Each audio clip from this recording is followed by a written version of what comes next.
ठीक है। अब देखिए आप, और ये 74th ईयर है ऑफ रिपब्लिक ऑफ इंडिया का, जिसमें इसको पार्लियामेंट ने क्या किया है, एनैक्टमेंट किया है। ठीक है, ये भी आप याद रखेंगे। वैसे ये पूछा नहीं जाता, इतना इंपॉर्टेंट नहीं है, बट फॉर योर इन्फॉर्मेशन मैंने बता दिया है आपको। एज देयर इज मेंशन, कोई भी चीज़ ऐसे ही मेंशन नहीं होती है, ठीक है, आपके बेरक में हर चीज़ के पीछे एक रीज़न होता है, बट आपको ये नॉलेज में होना चाहिए। ये क्वेश्चन में नहीं आता है कि कौन सा आपका रिपब्लिक डे था या क्या पार्लियामेंट ने 74th ईयर में रिपब्लिक ऑफ इंडिया में आपको ये पास किया था एक्ट। तो ये पूछा तो नहीं जाता है, बट आपकी नॉलेज में दैट इज़ इनफ। चलिए देखते हैं, आगे बढ़ते हैं। अब चैप्टर 1 है। तो मैंने आपको बताया था कि इसमें अब 12 चैप्टर हो गए हैं, जो कि पहले 11 चैप्टर थे, और 167 सेक्शन से जो कि अब 170 हो गए हैं। तो देखेंगे कि क्या क्या इसमें चेंजेस आए हैं। सबसे पहले आप सेक्शन नंबर 1 निकाल लो, ठीक है। सेक्शन 1 कहता है, दिस एक्ट में बी कॉल्ड द भारतीय साक्ष्य अधिनियम एक्ट। तो जैसा कि हमने पढ़ा कि इस एक्ट को क्या कहते हैं, भारतीय साक्ष्य अधिनियम एक्ट कहते हैं 2023 का, ठीक है। एंड इट अप्लाइज, अब ये कहाँ कहाँ पर अप्लाइज होता है, तो ऑल जुडिशियल प्रोसीडिंग्स पे अप्लाई होता है ये एक्ट। बिफोर कोर्ट, कोर्ट के सामने किसी भी तरह का कोई भी एविडेंसेस आ रहा है, ठीक है, तो ये वहाँ भी अप्लाई होगा आपका। और कहाँ पे अप्लाई हो सकता है ये कोर्ट, सॉरी, ये जो एक्ट है कहाँ कहाँ पे अप्लाई होगा, जो भी जुडिशियल प्रोसीडिंग्स होगी, कैसी, कोर्ट मार्शल की। पहले इसमें बहुत ज़्यादा प्रॉब्लम्स थी कोर्ट मार्शल पे, कौन कौन सी, इसमें काफ़ी सारे मतलब चेंजेस हुए हैं। अब सीधे सीधे दे दिया कि भाई कोर्ट मार्शल की जो प्रोसीडिंग्स होती है उस पर भी इंडियन एविडेंस एक्ट अप्लाई होगा, ठीक है। तो आप ये तीनों चीज़ें मेंशन कर लो, इन तीनों चीज़ों पे जो इंडियन एविडेंस एक्ट है ये एप्लीकेबल होगा। All judicial proceedings and court में, इन और बिफोर द कोर्ट, ठीक है, या फिर जो कोर्ट है मार्शल कोर्ट, और उस पर भी एप्लीकेबल होगा। तो ये 3 तरह की प्रोसीडिंग्स हैं जिन पर एप्लीकेबल होता है आपका इंडियन एविडेंस एक्ट। अब देखेंगे कि किस किस पर ये अप्लाई नहीं होता है, ठीक है।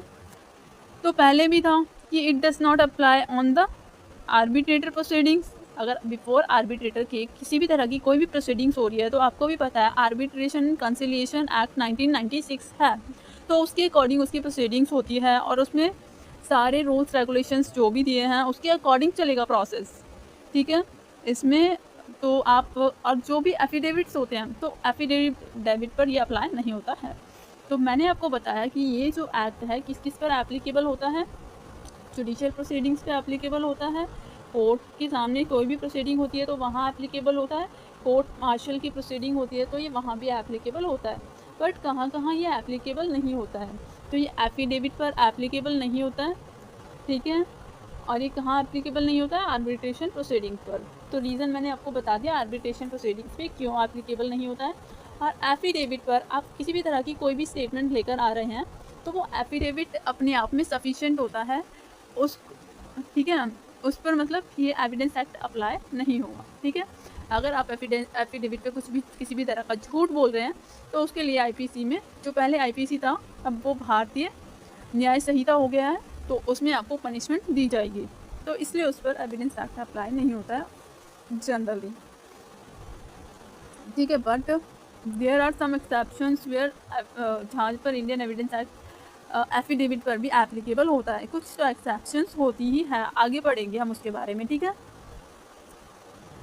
इसको मैं रब कर देती हूँ अब। तो आपने देखा, चलिए आगे बढ़ते हैं, ये चैप्टर 1 तो आज हम फिनिश करके रहेंगे ऑलमोस्ट, या फिर डेफिनेशन क्लॉज हम कल कर लेंगे। आज हम ये देख लेते हैं कि दिस एक्ट में भी कॉल्ड द भारतीय साक्ष्य अधिनियम 2023, ये फर्स्ट सेक्शन है, और it applies to all judicial proceeding before the मतलब apply to all judicial proceeding, चाहे सिविल हो या फिर क्रिमिनल हो, बिफोर कोर्ट होगी और या कोर्ट के अंदर होगी, ठीक है, जो भी एविडेंसेस, एंड कोर्ट मार्शल में भी इंडियन एविडेंस एक्ट अप्लाई होगा। अपार्ट फ्रॉम दिस ये यहाँ पर अप्लाई नहीं होगा एफिडेविट पे और आर्बिट्रेशन प्रोसीडिंग पे, Indian evidence act is not applicable, ठीक है। अब आइए क्लॉज 3 पर, it shall come into force on the state as the central government may by notification in official gazette appoint, ठीक है। तो मैंने आपको बताया था डेट ऑफ इन्फोर्समेंट क्या है, बाय नोटिफिकेशन 1 जुलाई 2024 को इसको डेट ऑफ इन्फोर्समेंट किया गया by notification by the central government. ठीक है, तो ये तब से इन्फोर्समेंट में आया है। आई होप आप सभी को सेक्शन 1 क्लियर होगा। अब देखते हैं हम सेक्शन 2। इसमें काफ़ी सारी डेफिनेशंस गिवन है, ठीक है। इन दिस अधिनियम unless the context otherwise requires, court includes all magistrate and, मतलब ऑल जजेस एंड मजिस्ट्रेट। तो सबसे पहले हम ए में कोर्ट की डेफिनेशन पढ़ रहे हैं। कोर्ट का मतलब क्या होता है, कहाँ कहाँ पर, मतलब कोर्ट किस किस को माना जाता है, किस चीज़ को कोर्ट कहेंगे, मतलब ठीक है। तो कोर्ट में इंक्लूड होते हैं जहाँ पे ऑल जजेस एंड मजिस्ट्रेट हैं, या फिर all persons except arbitrator legally authorise to take evidences. तो यानी कि आपका जो कोर्ट है इसमें इंक्लूड्स होते हैं ऑल जजेस। देखो सबसे पहले क्या क्या इंक्लूड्स करते हैं, ऑल जजेस, ऑल मजिस्ट्रेट्स, ठीक है, आप लिखते जाइए, ऑल जजेस, all magistrate and any person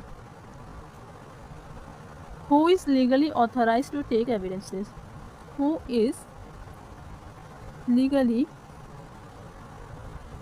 authorized to take evidences, ठीक है।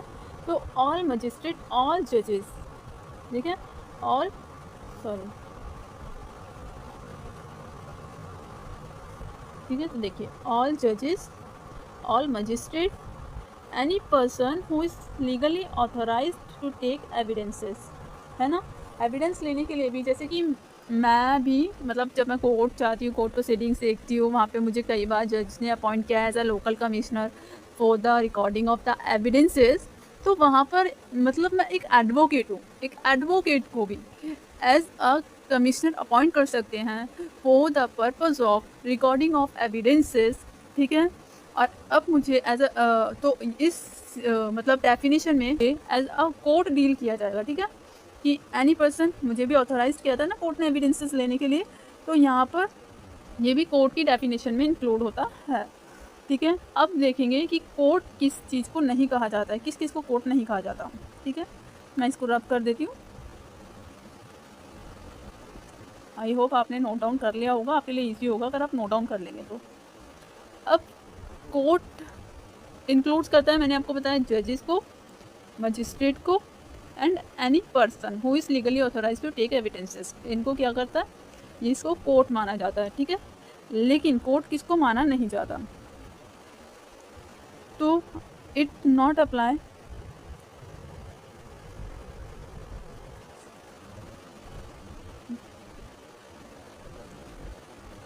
आर्बिट्रेटर। आर्बिट्रेटर के सामने किसी भी तरह की कोई भी प्रोसीडिंग्स चल रही है, एविडेंसेस ले जा रहे हैं, किसी भी तरह की कोई भी प्रोसीडिंग्स होती है लीगल, तो आर्बिट्रेटर इसके लिए अपॉइंट किया जाता है। ये कॉन्ट्रैक्ट बेसिस पे, मतलब अपने कॉन्ट्रैक्ट क्या, आपने आर्बिट्रेशन एक्ट पढ़ा होगा, तो उसमें आर्बिट्रेटर अपॉइंट किया जाता है, ठीक है। तो उसके अकॉर्डिंग प्रोसीडिंग्स होती है, तो इसलिए आर्बिट्रेशन पर एक्ट भी अप्लाई नहीं होता है, क्योंकि इसका एक्ट एक अलग है जो मैंने आपको बताया था पहले, आर्बिट्रेशन एंड कंसिलिएशन एक्ट 1967 नहीं 1986 का है, मतलब ऐसे ही है एक्ट का नाम, ठीक है। तो हम इस पर इतना नहीं चाहेंगे। तो ये है, ये आप नोट डाउन कर लेना। ऑल मतलब कोर्ट किस किस को कंसीडर किया जाएगा, तो ऑल जजेस, magistrate and all the persons authorised by court to take the evidences, and arbitrator जो होता है वो कोई कोर्ट नहीं होता है, ठीक है। तो आपका कोर्ट की डेफिनेशन होती है कंप्लीट। अब आइए डेफिनेशन 2 पर, कंक्लूसिव प्रूफ, ठीक है। देखिए यहाँ पर कंक्लूसिव प्रूफ मीन्स क्या होता है, किस किस को हम कंक्लूसिव प्रूफ कंसीडर करेंगे और किस किस को कंसीडर नहीं करेंगे, ठीक है। तो means when one fact is declared by this अधिनियम to conclusive proof of another, the court shall on proof of one fact regard the here as proof and shall not allow the evidences be given for the purpose of disproving it. ठीक है, तो किसी अगर conclusive proof में क्या होता है कि एक फैक्ट डिक्लेयर कर दिया है इस अधिनियम के द्वारा कि ये कंक्लूसिव प्रूफ है ऑफ अनदर, तो कोर्ट अब ये प्रूफ हो गया इस फैक्ट पर किस रिगार्ड दिस अदर प्रूफ, इस पर कोर्ट जो है एविडेंस अलाउड नहीं करेगा। ठीक है, not allowed the evidences because it is conclusive proof.